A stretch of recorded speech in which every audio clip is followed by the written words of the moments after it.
Welcome to FedScoop TV. I'm Wyatt Cash, Vice President for Content Strategy at Scoop News Group, and we're coming to you tonight from Fed Talks at Night here in Washington, D.C.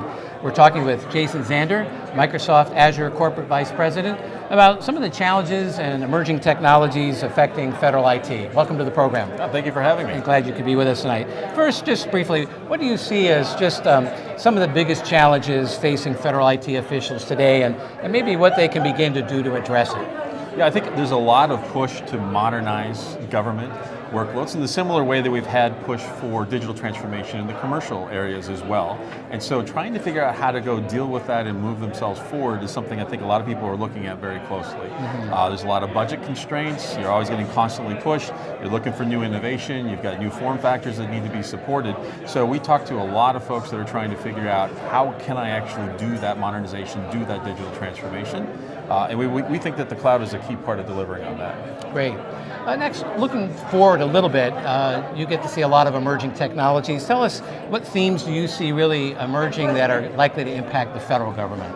Yeah, and I think there's going to be a lot that frankly, also impact worldwide. I've mentioned I've been on 3 continents in the last 2 weeks, actually, between Europe, Asia, and Australia, and we're back on the 4th, I guess. So I see a lot of trends worldwide from both governments and businesses and that kind of stuff as well. Look, I think in this space, a lot of what I wind up seeing is people will start off doing things kind of like lift and shift the workloads into cloud, but then really at this point, that's kind of figured out, and people kind of know what that looks like. They're looking for the next advancements that come out. A lot of it is like a platform as a service, so I can kind of move up level in the stack.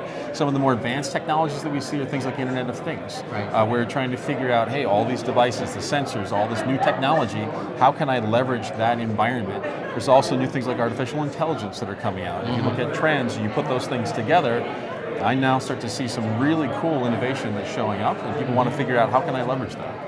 Yeah, more opportunities than probably ever before, all at one time. Yeah, absolutely. Yeah. Well, I'd like to just ask briefly about cybersecurity. I know we don't have a lot of time tonight, but briefly, what is the couple of pain points for the federal agencies in recent years that you see that policies or executive orders may be helping to get beyond a little bit? Yeah, and security, of course, is always going to be top of mind no matter what we're doing. It's always going to be there. There's a few things that we try and do around that. One, it has to be a partnership.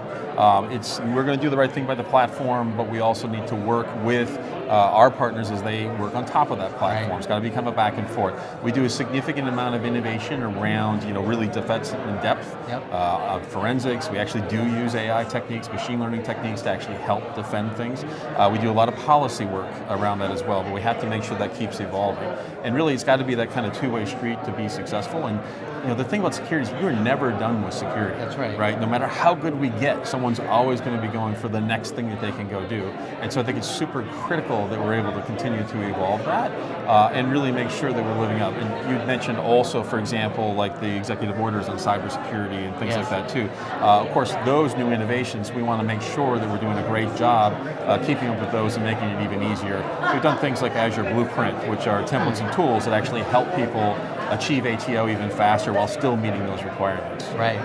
Well, lastly, in the early days, it's in its early days right now with the current administration change, but what ways do you see that organizations can, like yours, can engage with agencies in potentially new or more effective ways? Right.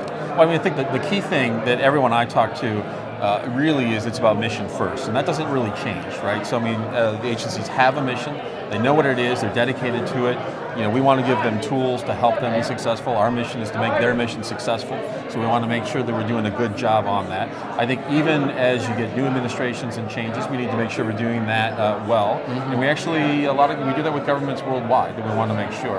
Again, back here in the States, I see new, executive orders, some of those other things coming through. Yes. Those are places where, again, I think we can actually help, both by making sure our platform meets those requirements, and then also by providing some of the tools, the templates, the things I mentioned like Blueprint, that are actually designed to help you meet those requirements and get them done faster.